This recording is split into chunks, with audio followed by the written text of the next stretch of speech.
that I have no experience actually with children who classify in good and bad.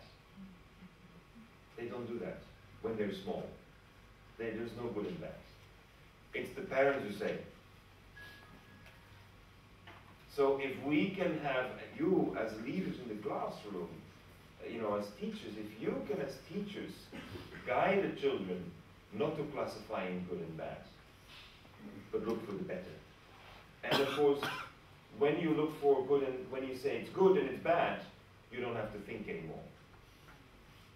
And since one of the reasons that I want the fables to be an instrument to bring more logic, so children can reason, go through the logic, that's one of the most important things. The child can argue with oneself. The child can argue and say, wow, wonderful. And when they get excited, they talk to the others. Very few children talk when they're not happy. Then you close up.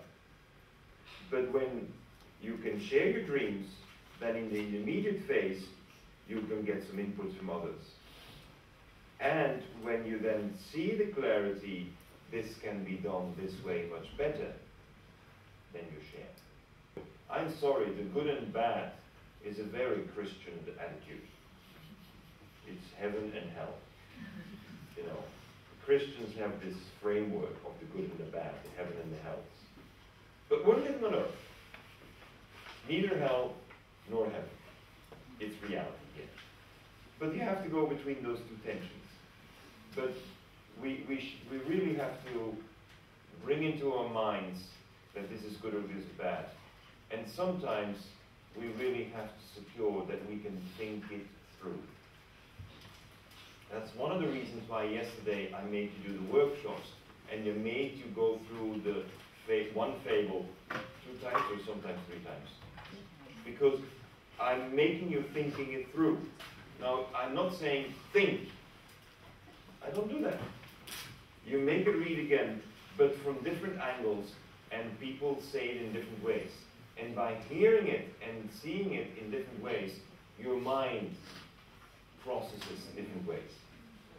Because there are different voices, different senses, different positions, different approaches, and that allows us to give our mind the time. Because what we don't do enough is make our minds wonder. It's kind of like yes, no, multiple choice, boom. No, let the mind go. Let it float. Because then it can, what we say, it can navigate. We need to let our minds navigate. Society is complex. The world is very complex. You can't have immediate yes and no multiple choice. That's not what the world is all about. The world is complex and changes all the time. And since the world is complex and changing all the time, the way that we navigate has to be adapted to it. And it can't go from doom, doom. That's only when you play the Game Boy. Our minds need to be able to navigate, wonder. Do you have these words in Chinese? To navigate? To wonder. Because you're not really, there's a beautiful movie with Liv Ullmann. You know Liv Ullmann? The Norwegian actress. The movie is called Mind Walk. It's a beautiful movie because she leads an hour and a half in a mind walk. And the mind is walking. There's no avatar. No blue people in there.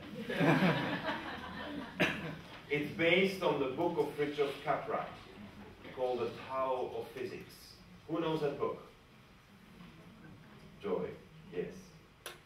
The Tao of Physics, written by Fritjof Capra, was interpreted by Liv Ullmann and others into a movie called Mind Walk.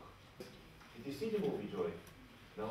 That is kind of like the Rolls-Royce version of Let Your Mind Go, but with such an actress, it becomes very easy accessible. But we have to let our minds walk. And you as teachers, the fables permit the children to walk. That's why I say the story is 3 minutes, but you can go on for 1 month. Because the mind walks. And as you walk, you discover. You don't walk enough. We don't walk enough anymore. We take the bus, we take the train, we take the car, we take the bicycle. But the world is different when you walk.